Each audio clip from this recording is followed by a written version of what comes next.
Eh bien salut tout le monde, j'espère que vous allez bien. Comme il vient d'être dit, je m'appelle Ibrahim Chauvin, j'ai 25 ans, j'habite à Angers, exactement dans le Maine-et-Loire. Ça fait 8 ans que je fais maintenant du trading, donc 8 ans d'expérience, 5 ans que j'ai fondé l'école ICT Finance, je vous en parlerai un peu plus tard dans la présentation. L'objet du coup aujourd'hui de ma présence grâce à XTB qui organise une super belle journée. C'est pas tous les jours les gars qu'on a l'occasion d'avoir une aussi belle journée comme celle-ci, la journée de l'investisseur. Je suis bien entouré, on a vraiment des très très bons intervenants de qualité aujourd'hui. Aujourd'hui, je vous parle des 6 piliers d'une méthode de trading. Donc, c'est venu avec mon expérience de me rendre compte qu'il existe véritablement 6 piliers de trading pour vraiment structurer, fonder ta propre méthode. Je vais vous en parler dans une présentation que j'ai concoctée bien spécialement pour vous. Donc laissez-moi quelques petites secondes, le temps que je me retourne derrière mon écran, je voulais faire une petite intro facecam. J'espère que vous allez passer un bon moment et puis si vous avez des questions, n'hésitez pas. À la fin de cette présentation, je serai ici dans les commentaires. Je traderai un petit peu avec vous pour y répondre. Et puis juste à la fin de ma présentation, je vous proposerai un petit cadeau que je vous ai préparé. Allez, on est parti sur cette présentation. Merci beaucoup.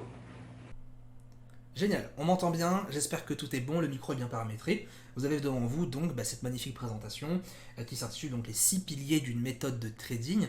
Et vous avez devant les yeux la pyramide justement des 6 piliers que l'on va voir justement par critère d'importance, de bas en haut, au fur et à mesure. Donc tenez-vous bien, prenez bien des notes parce que dans les prochaines minutes, je risque de relativement parler vite. Il y a beaucoup de thèmes et de sujets à aborder, donc prenez les pistes de réflexion qui vous intéressent. Et sans plus tarder, on va commencer donc dès maintenant. Commençons par le premier module, le module de la psychologie. J'ai l'impression que lorsqu'on commence le trading, on commence les choses à l'envers, on se pose les mauvaises questions, et je parle moi d'expérience bien évidemment. Le premier, c'est qu'on se pose la question tout le temps de se dire quel est le style de trading qui me paye le plus, quel est celui qui va me donner le plus de trades gagnants, quel est le plus performant, etc. Au lieu de partir du sens inverse et de demander quel est le style de trading qui correspond le mieux à mon état d'esprit, au temps disponible que j'ai, etc. J'aimerais déjà vous rappeler quels sont les styles de trading différents. Bon, vous savez déjà cela, il existe 3 styles de trading différents. J'ai inclus le swing et le trading de position dans la même catégorie pour vraiment signifier que ce style de trading là est un style de trading beaucoup plus long terme. Et plus on s'approche sur du court terme, plus l'expérience et le temps ainsi que les connaissances sont nécessaires. J'ai l'impression qu'on commence tous par le scalping en pensant que c'est vraiment un style de trading très simple, qu'on va pouvoir gagner beaucoup, etc. Alors que mon avis personnel n'a pas changé depuis ces dernières années. Pour moi, le scalping, c'est vraiment un style de trading très particulier, difficile et qui est à absolument proscrire, déconseiller de toute personne qui débute. En fait, on a l'impression qu'en faisant du scalping, on va faire beaucoup plus de positions et donc gagner beaucoup plus. La vérité, c'est que, encore une fois, si on ne se pose pas la question de qu'est-ce qui est meilleur pour nous, qu'est-ce qui est bon pour nous, eh bien généralement, le style que l'on va privilégier sera toujours moins rentable par rapport au style de trading qui nous convient. Par exemple, si je fais du scalping et que je ne suis pas du tout bon en scalping, ce qui est d'ailleurs mon cas, je ne fais pas de scalping depuis des années parce que je suis très mauvais à faire du court terme, eh bien si je fais du scalping dès le début qui ne correspond pas à mon profil, généralement le fossé de perte que je vais creuser va être beaucoup plus important que le fossé de perte que j'aurais creusé par exemple si je m'étais au day trading ou au trading de position. En fait, ce que j'aimerais qu'on aborde ici dans ce premier module, c'est déjà de se poser les bonnes questions. Les questions, on va en poser 4 ici qui vont déjà vous donner des pistes de réflexion pour savoir quel est le style de trading à privilégier. La première question qu'on devrait tous se poser, c'est combien de temps en fait je dispose dans la semaine.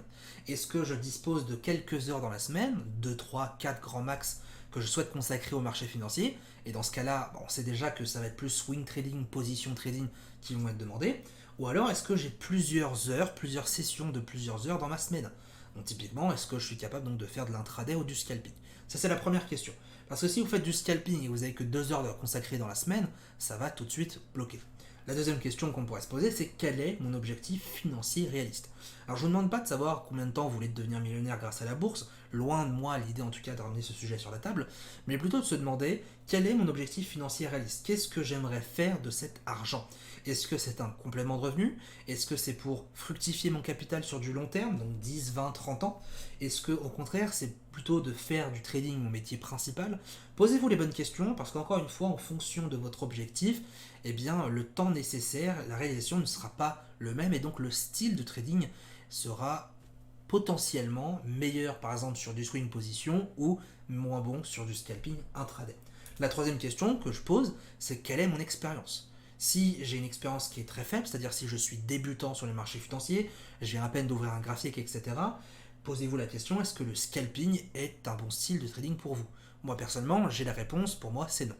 Plus on va être débutant, plus en général on va se positionner sur des styles de trading qui sont plus longs, swing trading, position, parce que, encore une fois, ça demande moins de temps devant l'écran et ça permet justement d'apprendre petit à petit les bons réflexes du trader, du cambiste indépendant. Quand on va sur du scalping, comme on n'a aucune routine, structure dans sa méthode, on ne sait pas quoi faire. Donc au final, les émotions prennent le dessus, on trade pour trader et on trade même plus par l'opportunité. On trade juste parce qu'on a envie de trader encore et encore. La quatrième et dernière question que je me pose, c'est quel style de trading correspond le plus à ma personnalité? Moi personnellement, je vous ai dit, le scalping c'est quelque chose que je ne fais plus du tout. J'ai longtemps essayé de faire du scalping parce que j'étais persuadé dans ma tête que ça allait me faire gagner beaucoup plus que faire de l'intraday. Et en fait, à chaque fois que je me mettais à faire du scalping, à chaque fois je me prenais des grosses baffes, des grosses fessées, ce qui me faisait poser énormément de questions. Je me dis, alors est-ce que c'est moi qui est très mauvais en trading? Est-ce que finalement je ne suis pas fait pour ça? Et au final, et où, bien sûr, en fait, ça serait peut-être pas le style de trading qui me correspond. Et aujourd'hui, j'ai le recul et la lucidité de savoir que non, le scalping, ce n'est pas le style de trading que je veux privilégier. Donc, le style de trading à ma personnalité, c'est important. Moi, personnellement, je suis quelqu'un d'assez calme. Je préfère beaucoup plus prendre 2-3 heures comme ça dans la semaine pour analyser mes positions, analyser les marchés et ensuite agir, plutôt que d'être là tous les jours pendant 6 heures à trouver une petite position qui va me faire gagner 0,1% de mon capital. Je veux vraiment chercher le juste milieu entre le temps disponible de mon écran et bien forcément les performances et ma personnalité. Donc je vous invite vraiment à vous poser ces questions-là parce qu'elles vont vraiment vous permettre de définir votre profil de trader. Deuxième point, l'analyse fondamentale. L'analyse fondamentale, elle va se décomposer en plein de parties différentes. Aujourd'hui, j'ai envie de vous parler de la macroéconomie. La macroéconomie, c'est un outil qui permet de mesurer du coup la performance de l'économie dans son ensemble. En général, la macroéconomie, elle va se porter sur essentiellement trois aspects. La production nationale, donc qui est mesurée par le PIB, le chômage, donc l'emploi, ainsi que l'inflation, c'est-à-dire la montée ou la baisse des prix. La macroéconomie, justement, on va l'étudier de manière à avoir une certaine direction des marchés. Vous savez qu'un opérateur, lorsqu'il prend position sur les marchés, il va vérifier justement quel est son contexte, quel est le contexte de la macroéconomie actuelle. S'il achète une action aujourd'hui, il va examiner quelle est sa probabilité de gain sur 1 an, 2 ans, 5 ans, 10 ans, etc. en fonction bien sûr de combien de temps il veut détenir cette action. La macroéconomie, elle est fortement influencée par les banques centrales. Les banques centrales, ce sont finalement les planches à billets, donc ce sont les banques des banques. On note la Banque Centrale Européenne, la BCE en Europe, ainsi que la Fed, la Réserve fédérale américaine, qui donc est la banque centrale des États-Unis. Ce sont les deux plus grosses banques centrales au monde. Les banques centrales, elles ont deux rôles. Elles ont le rôle de contrôler l'inflation, donc de faire en sorte que les prix ne montent pas trop ou ne baissent pas trop, ainsi que de toujours soutenir l'activité économique pour atteindre le plein emploi. C'est une tâche difficile finalement pour les banques centrales parce qu'elles doivent trouver tout le temps un juste milieu en fonction de la situation des marchés. Pour trouver ce juste milieu, les banques centrales vont disposer de plusieurs outils à leur disposition.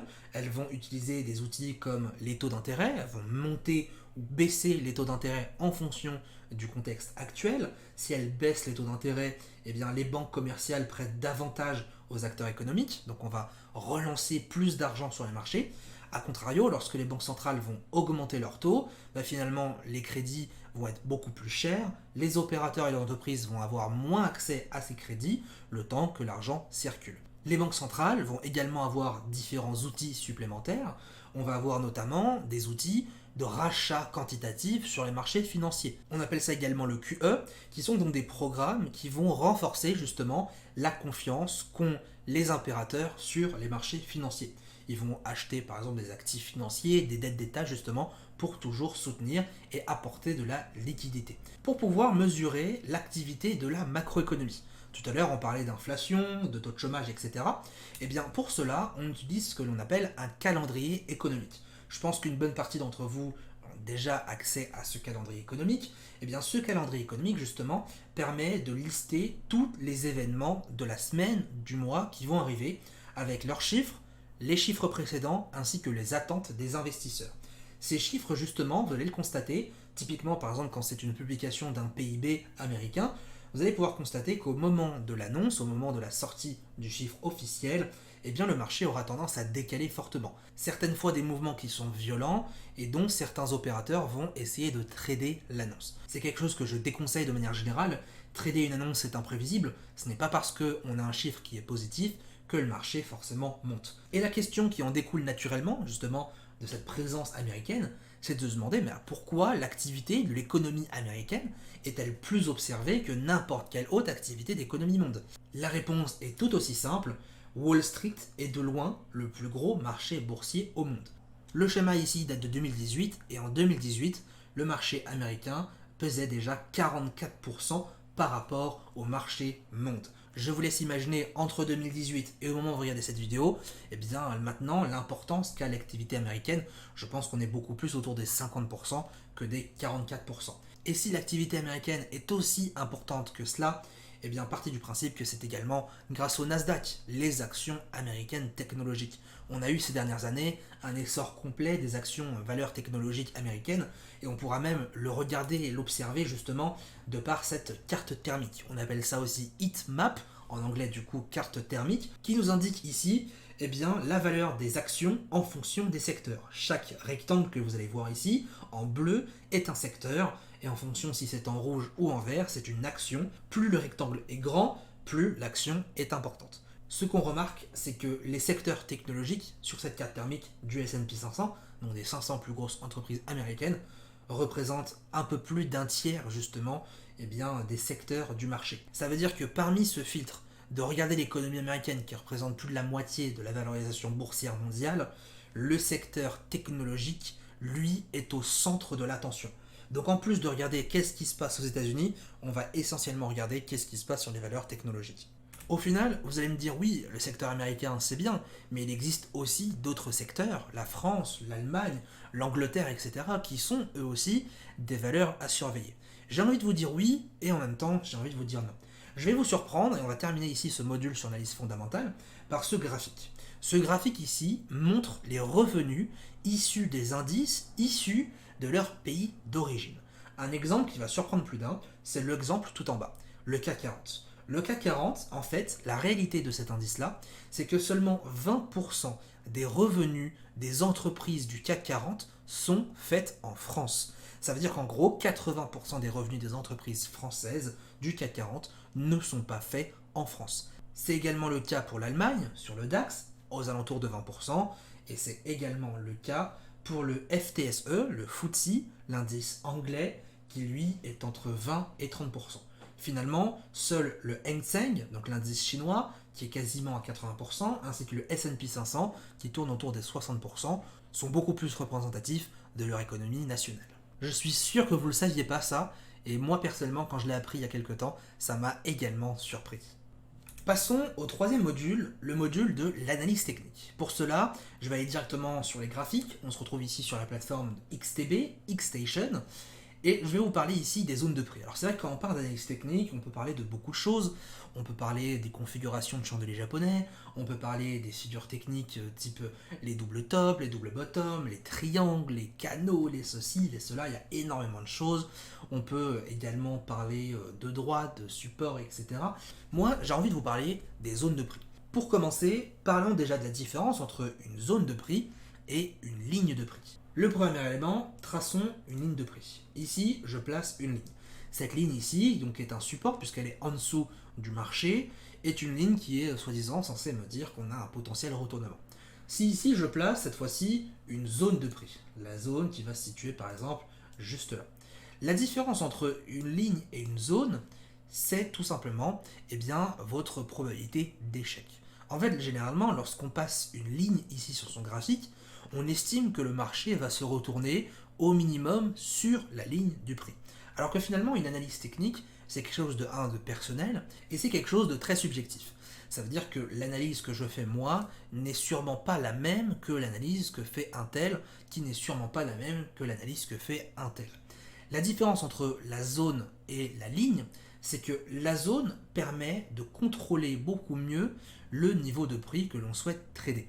Si je mets une ligne ici et que je décide d'acheter au contact uniquement de la ligne, et que mon marché ne vient pas au contact de ma ligne et l'effleure de quelques points, eh bien je serai embêté parce que je n'aurai pas ma position.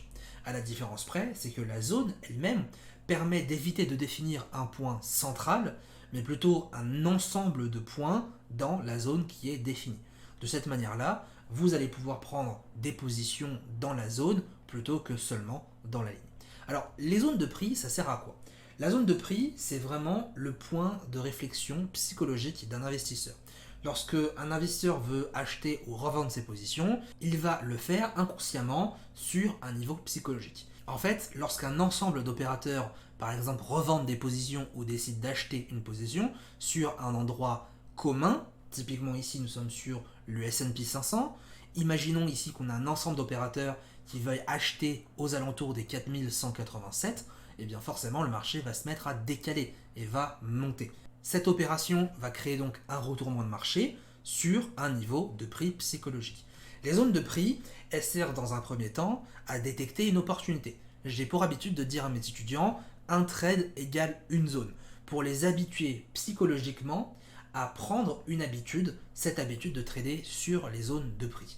Deuxième élément, les zones de prix permettent également de trouver des objectifs qui sont rationnels. Si aujourd'hui vous avez pour habitude de trader et de prendre un objectif, définir un objectif en fonction d'un indicateur technique par exemple, vous pouvez faire beaucoup mieux. Quel meilleur indicateur technique existe autre que celui du prix? Vous savez bel et bien qu'un indicateur technique par définition indique. Un indicateur technique indique. Et qui n'est finalement que la réflexion du prix. Donc finalement un indicateur technique il est forcément retardé par rapport à la réalité. Ce qui n'est pas le cas par rapport aux zones de prix, puisque les zones de prix indiquent factuellement un niveau où le marché peut potentiellement se retourner. Les zones de prix donc, je vais m'en servir dans plusieurs des cas. Le premier cas donc c'est pour trader, c'est pour détecter une zone de retournement. Par exemple ici sur mon graphique, si je m'étais initié à la vente, eh bien j'attendrais un contact du prix sur ma zone à 4187 pour potentiellement initier une position vendeuse. A l'inverse, si je voulais trouver une position d'achat sur les marchés, eh bien je chercherais à payer ici mes zones. C'est finalement encore une fois le meilleur endroit pour trouver un point d'entrée, puisqu'encore une fois ce sont des zones à potentiel de retournement. Quand on achète un marché, notre objectif c'est d'acheter le moins cher possible. Et si vous utilisez des indicateurs techniques, typiquement le truc le plus simple, deux croisements de moyennes mobiles, eh bien le temps que le marché indique un changement de direction et que vos deux moyennes mobiles se croisent, généralement le mouvement a déjà été fait sur le prix. Il y a un concept dans l'école que j'ai inventé et que j'ai mis en avant avec tous les étudiants. C'est un nom que j'ai inventé pour mettre le mot sur un phénomène qui s'appelle le zone to zone. L'art du zone to zone. Le zone to zone, comme j'explique à mes étudiants, c'est en fait l'art de trader la cyclicité du prix. En fait, quand vous regardez le graphique, généralement, ici, si je trace une deuxième zone, vous allez généralement voir que le marché évolue de manière cyclique. C'est-à-dire qu'il a tendance à évoluer de bas en haut, de haut en bas, etc. et qu'il réagit ici avec les zones de prix. L'idée en fait de trader et de réfléchir en termes de zone to zone, c'est de constamment voir l'effet des zones sur le prix. Par exemple, l'effet du zone to zone, c'est de me dire que si j'ai un point d'achat ici, ma prochaine sortie se fera sur une zone de prix. Je fais ce que tout trader cherche de faire par définition, je cherche à acheter le moins cher possible pour revendre le plus cher possible. Et la meilleure manière de trader dans cette optique-là, c'est de trader selon le zone to zone. Toujours ce concept de trader d'une zone à une autre. Regardez comment le marché est cyclique. Même dans une tendance, le marché va essentiellement chercher ces zones de prix. Je pourrais prendre exemple sur cette figure technique-là que l'on voit devant les yeux. Ici, nous avons affaire à un drapeau. Un drapeau, c'est quoi? Je le rappelle, c'est un canal contre le sens du mouvement. Donc ici, j'ai un canal baissier dans un mouvement haussier. J'ai un drapeau, donc un canal baissier. Et bien typiquement, lorsque je vais trader par exemple un drapeau, si je cherche la sortie du drapeau, je vais chercher à m'appuyer sur des niveaux psychologiques. Donc je vais chercher à, lorsque j'achète une position, à trouver quelle est ma résistance la plus proche. Et cette résistance, par exemple, ça va être située à 3980. Je vais payer, par exemple, la sortie du drapeau pour aller chercher les 3980. L'art du zone to zone se situe dans le fait de trader principalement avec les graphiques, de manière chartiste, et de délaisser au maximum les indicateurs techniques pour céder des objectifs et des pertes maximales. Passons au quatrième module, le pilier de la stratégie. Alors si ce pilier est tout en haut à gauche de ma pyramide, c'est que, tenez-vous bien, eh bien la stratégie, à mon sens, n'est pas un élément extrêmement important de notre méthodologie. En fait, encore une fois, comme sur le module de la psychologie, j'ai l'impression qu'on prend tout le temps tout dans l'ordre inverse. Et pour cela, laissez-moi vous illustrer un exemple. Je vais revenir ici sur mon graphique et je vais prendre le même exemple que sur le drapeau que l'on vient de tracer. Admettons que j'ai envie de vendre le marché et que je décide de vendre à cet endroit-là, au milieu du drapeau. Bon, en l'occurrence, si je vends ma position, peu importe mon timing, qu'il soit ici un peu plus haut ou un peu plus bas, finalement, si je suis dans le mauvais sens, eh bien ma position sera perdante. Que je sois en haut ou en bas, rien ne va fondamentalement changer. En revanche, si je suis à l'achat et que j'achète au milieu du drapeau, quel va être pour moi le meilleur point d'entrée à trouver? Naturellement, quand je suis à l'achat, je cherche à acheter le moins cher possible. Et le moins cher possible, ça va être le plus bas possible. Comment j'achète le plus bas possible? Eh bien en ayant un point d'entrée au meilleur prix, en ayant un timing au meilleur prix. Eh bien, la stratégie, c'est exactement pareil. En fait, la stratégie n'est pas aussi importante que vous le pensez, parce que si en amont, vous n'avez pas déterminé quelle est la direction potentielle que le marché va prendre, quel est votre objectif et quelle est votre perte maximale, la stratégie ne va rien changer à votre perte. En revanche, même scénario à l'achat, si j'ai un marché qui est fortement directionnel, que j'achète un peu moins cher ou un peu trop cher, si le marché part à la hausse, il part à la hausse et je gagne ma position. Ce qui va réellement changer par rapport à votre point d'entrée, c'est que plus vous prenez votre point d'entrée à un meilleur moment, mieux vous allez être positionné et donc meilleur votre gain sera. Donc la stratégie, au final, vous allez beau avoir le meilleur point d'entrée, mais si vous ne connaissez pas la direction potentielle et donc vous vous trompez de direction, eh bien ça ne va pas changer grand-chose. La stratégie, ça sert à deux éléments principaux.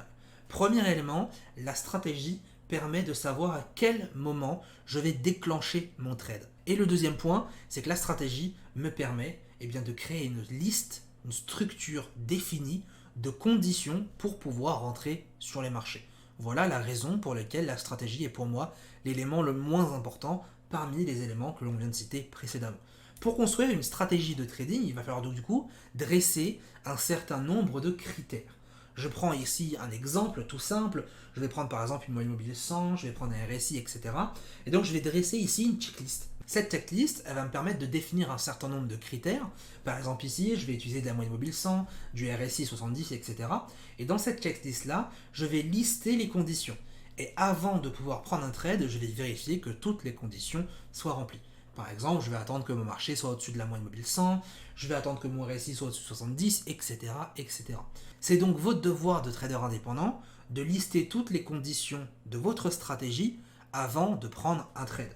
Et si vous pensez qu'un trader a généralement une stratégie, eh bien vous vous trompez. En fait, ce qui va vraiment catégoriser un trader rentable, c'est vraiment sa capacité à s'adapter. Et quand on parle de s'adapter, on va en parler un peu plus tard dans la gestion de risque, on parle également en termes de points d'entrée. En fait, un trader rentable, c'est quelqu'un qui va avoir plusieurs façons de rentrer sur les marchés. Pas une, et pas seulement non plus 10, mais une petite quantité de stratégies qu'il va lui-même créer. Toujours dans l'optique de se diversifier. Ici, par exemple, on va avoir plusieurs stratégies. La première stratégie, ça peut typiquement être un avalement aussi en M15. Donc ça, c'est pour ceux qui veulent trader vraiment du chartisme pur.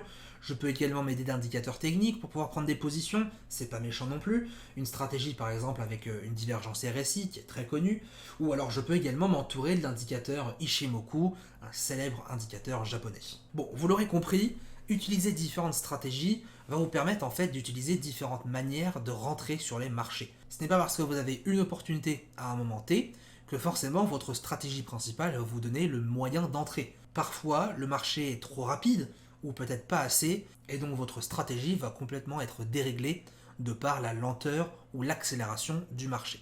Une stratégie, globalement, on va la créer à partir d'une récurrence. Par exemple, si je vois très souvent que dès que j'ai mon RSI qui tape les 80, le marché redescend, eh bien ça peut commencer à créer une stratégie. Bien évidemment, je vous donne ici un exemple uniquement. En aucun cas, la stratégie des 80 sur le RSI n'est une stratégie vraiment intéressante. Quoi qu'il en soit, pour pouvoir créer ces stratégies, il faut avoir de l'expérience. Vous ne pouvez pas commencer dès le début à avoir plein de stratégies et être super rentable. Ce qui va réellement faire de vos stratégies des stratégies performantes, de 1, c'est la manière dont vous vous en servez, et de 2, c'est bien évidemment la manière dont vous allez les faire évoluer dans le temps en fonction de votre expérience, en fonction de vos retours. Gérer ces stratégies, c'est un petit peu comme jouer au plombier, on essaye constamment de faire évoluer ces stratégies, de les améliorer et d'être toujours plus rentable avec celles-ci.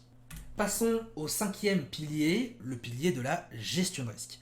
Et pour cela, j'ai envie d'illustrer la gestion de risque avec un exemple, l'exemple de la Formule 1.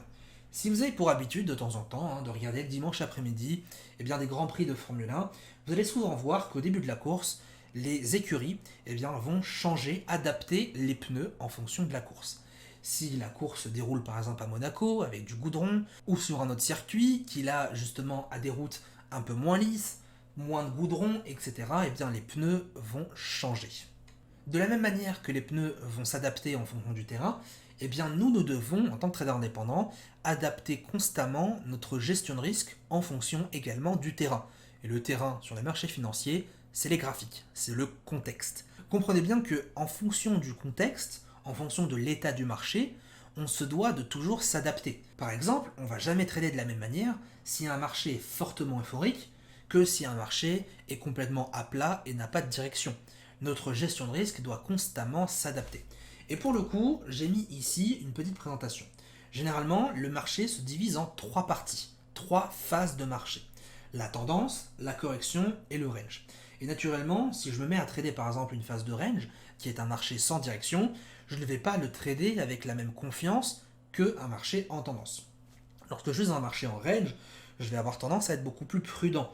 Je vais engager moins de mon capital, je vais moins m'exposer et je vais avoir des objectifs qui sont plus faibles que si c'est dans un marché en tendance. Dans un marché en tendance, naturellement, étant donné qu'on a un flux directionnel, je vais pouvoir beaucoup plus m'exposer sur mon capital par rapport à ce mouvement et je vais pouvoir être un peu plus gourmand, c'est-à-dire que je vais pouvoir avoir des ratios plus importants, des objectifs plus éloignés de ma zone de prix. Ce qui va vraiment faire la différence justement entre les contextes de marché, c'est notre aptitude. Notre attitude justement à savoir quoi faire.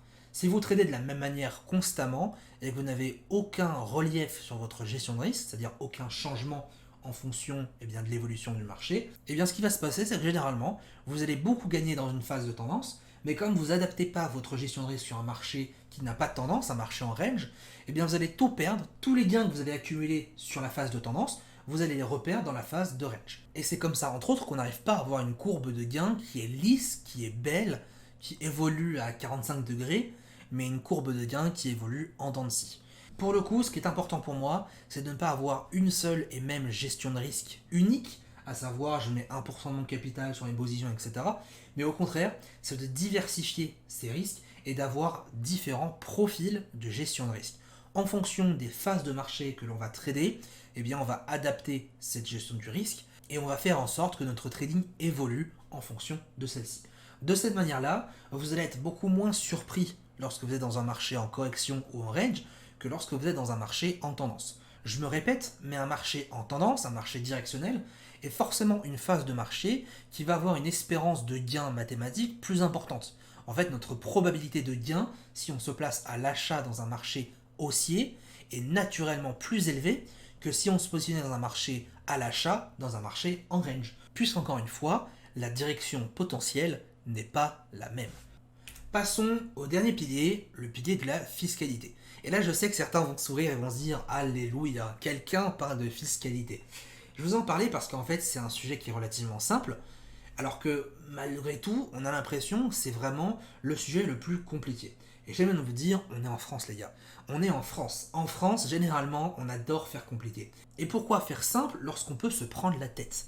En fait, la fiscalité en trading, elle est vraiment extrêmement simple. La fiscalité en trading, elle repose sur une seule et même question qui sépare 90% des traders indépendants.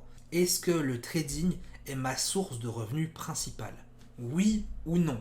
C'est tout. Comme 90-95% d'entre vous, si la réponse est non, le trading n'est pas mon revenu principal, la solution pour pouvoir légaliser son trading, elle est extrêmement simple, c'est sur la fiche d'imposition à l'année. Et la taxation, elle est pour tout le monde pareil, c'est la flat tax. La flat tax, c'est une imposition qui a été créée en 2018 par l'État français pour justement mettre tout le monde sur le même pied d'égalité. Avant, c'était un petit peu plus pénible, c'était justement les impôts sur le revenu plus les cotisations sociales à 15%.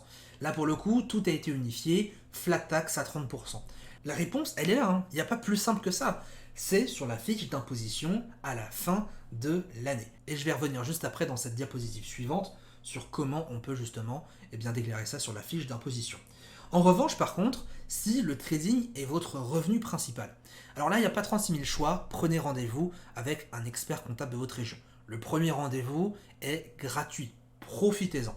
Pourquoi je vous dis ça? Parce qu'en fait, en fonction de votre situation personnelle, si vous êtes par exemple investisseur immobilier, actionnaire, si vous avez une entreprise, etc., eh bien le statut d'entreprise que vous allez créer va être différent. Pour le coup, lorsque le trading est un revenu principal, il y a obligation de créer une entreprise, ce qui n'est pas le cas quand ce n'est pas principal.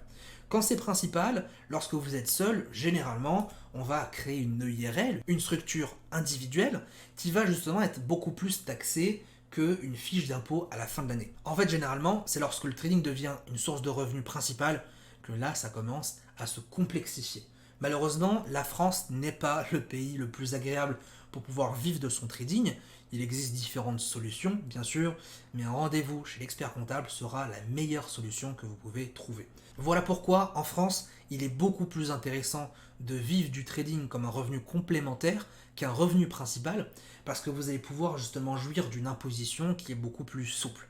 Et là, bien sûr, on parle que du trading, parce que bien évidemment, si on veut être plutôt investisseur, investir dans des actions, investir dans des ETF, et bien là, on va beaucoup plus avoir tendance à créer un compte titre ou un PEA, justement, où le PEA permet d'économiser un bon nombre d'impositions les 3 premières années. Quoi qu'il en soit, pour pouvoir légaliser son trading en toute tranquillité, ne vous prenez pas la tête. Ça se passe sur la fiche d'imposition. Et la chance qu'on a aujourd'hui de tous les courtiers qui opèrent justement en France, ou en tout cas dans les pays aussi également francophones, c'est ce qu'on appelle l'IFU, l'imprimé fiscal unique. Tous les courtiers ont l'obligation, une fois par an, dont le courtier XTB qui vous l'envoie directement chez vous, ont l'obligation d'envoyer une lettre qui va vous indiquer justement quels sont les gains de trading que vous avez fait cette année. Cette fiche va vous indiquer justement quel montant vous avez gagné ou perdu sur les marchés financiers sur l'année et va vous indiquer également l'emplacement sur la fiche d'imposition avec un certain code, les frais qu'il faut indiquer. C'est vraiment un document qui simplifie la vie finalement aux traders. Il n'y a pas besoin de se casser la tête comme à l'époque, savoir qu'est-ce qu'il faut mettre, etc. Là, c'est vraiment simplifié. XTB vous envoie une fois par an votre IFU et vous n'avez plus qu'à le remplir sur votre propre fiche d'imposition. Un dernier élément, et qui est extrêmement important, c'est concernant la déclaration. Si vous attendez d'être rentable pour déclarer vos gains en trading, c'est vraiment pas le plus idéal. Pourquoi? Prenons un exemple. Admettons, cette année, je perds 10 000 euros en bourse. Et l'année d'après, je gagne 20 000. Il y a 2 cas. Premier cas, j'attends ma première année pour être rentable, pour légaliser mon trading. Donc je vais payer 30%, donc la flat tax, sur les 20 000 euros, ce qui fait donc 6 000 euros de taxes. Deuxième cas, je légalise mon trading dès la première année. J'indique que j'ai perdu 10 000 euros, et la deuxième année, j'indique que j'ai gagné 20 000 euros. L'administration fiscale va calculer votre imposition en fonction de ce que vous avez réellement gagné. En fait, elle va comptabiliser que la première année, vous avez perdu 10 000 euros et que la deuxième, vous avez gagné 20 000, soit finalement un bénéfice net de 10 000 euros. Donc les impositions seront calculées à 30% de flat tax sur les 10 000 euros que vous avez réellement générés. Donc vous allez payer 3 000 euros. Entre les deux situations, vous avez économisé ou payé 2 fois plus d'imposition par rapport au même gain que vous avez fait. C'est pour cela qu'il est très très important de légaliser son trading, même, et j'ai envie de dire surtout, en cas de perte. Parce que mine de rien, ça vous permettra d'économiser des impositions sur les années positives. Bon, ça fait un petit moment maintenant qu'on a parlé de beaucoup d'éléments, des 6 piliers d'une méthode de trading. Voyons ensemble, pour finir justement cette présentation, comment par la suite créer sa méthode de trading et justement ouvrir ses premières positions. Il n'y a pas 50 000 étapes, mais pour moi il y en a 4 différentes. La première étape, ça va être de commencer à créer son scénario. Ce que j'appelle scénario, c'est quel est le mouvement que je vais jouer. Est-ce que c'est un mouvement d'achat pour continuer le mouvement en cours? Est-ce que c'est un mouvement de retournement? Et sur quel marché? Sur quelle paire je vais intervenir? Deuxième étape, je vais identifier ensuite les zones d'intervention. je vous ai parlé tout à l'heure des zones de prix. Je vais poser des alertes sur des zones de prix pour justement m'avertir d'un potentiel retournement et donc de potentiellement déclencher une opportunité. Et puis troisième étape, je vais ensuite définir le profil de la gestion de risque. Je vais chercher un bon nombre d'informations pour déterminer si oui ou non le marché est plutôt euphorique, patient, est-ce qu'il attend quelque chose en particulier, est-ce qu'il est plutôt réservé, etc., etc. Je vais utiliser la bonne gestion de risque au bon profil de marché. Et à partir de ce profil, je vais pouvoir déterminer des objectifs qui sont cohérents par rapport à ce que le marché peut potentiellement m'offrir. La quatrième et la dernière étape, qui est la plus dure, la plus difficile pour n'importe quel trader qui débute, c'est de patienter. Patienter l'opportunité qui s'offre à moi.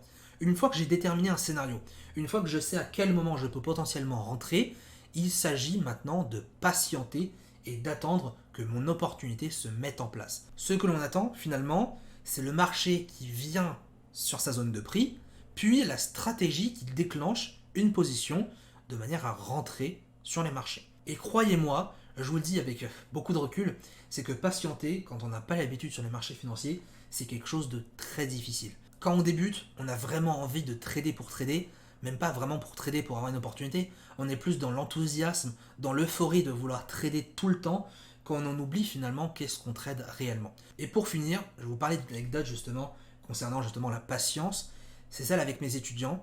J'ai remarqué que chez mes étudiants, ceux qui réussissent le mieux sont ceux qui ont un travail à côté. C'est fou.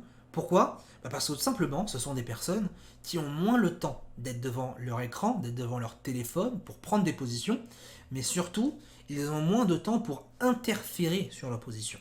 Il y a une grande différence entre quelqu'un qui prend un trade à l'achat et qui le laisse jusqu'à son objectif, qu'une personne qui prend une position à l'achat et qui regarde toutes les 2 secondes son téléphone en regardant chaque variation du marché et qui a tellement peur, qui est tellement stressée qu'au moindre petit gain, elle va clôturer son trade. Eh bien la différence, elle est là. J'ai constaté que chez mes étudiants, ceux qui ont un travail, ceux qui ont une occupation, ont davantage de probabilité de réussir et d'avoir des meilleurs trades parce qu'ils laissent vivre leur position, que ce soit dans le gain ou dans la perte, mais ils n'interviennent pas sans cesse en faisant 10 000 trades à la journée ou même en le coupant dès que celui-ci est positif. Voilà, merci pour votre attention. J'espère ne pas avoir trop parlé ou parlé trop vite. C'est vraiment mon défaut. Quand je parle d'un sujet qui me passionne, je peux parler des heures et des heures et des heures. Donc j'ai vraiment fait en sorte de combiner au maximum les informations que je vais vous dire. Si ça vous intéresse en tout cas de voir plus de mon contenu, des conseils, des tutoriels, des analyses, eh bien écoutez, je vous encourage à aller voir ma chaîne. Que ce soit ma chaîne YouTube, youtube.com/IbrahimChauvin, ou directement sur mon Instagram, instagram.com/IbrahimChauvin, et toutes vos questions sont les bienvenues dans les messages privés. Si vous voulez aller plus loin, je vous ai dit que j'avais une petite surprise pour vous, grâce à notre collaboration justement pour toute création de compte avec le courtier XTB, notre partenaire. Eh bien, le courtier XTB sponsorise les frais d'inscription à l'école ICT. Je mets à disposition 30 places maximum pour cette conférence et pour ceux qui sont justement réceptifs au message que j'essaie de véhiculer, de savoir créer sa propre méthode. L'idée de l'école ICT, c'est vraiment de vous apprendre à créer votre propre méthode de trading et de pas de copier la méthode de trader d'un autre. L'idée, c'est vraiment de vous encourager à être indépendant, autonome vous-même. Et pour cela, dans notre communauté, j'ai mis à disposition 3 programmes de tout niveau, que ce soit une initiation, une formation intermédiaire, une formation plus complète.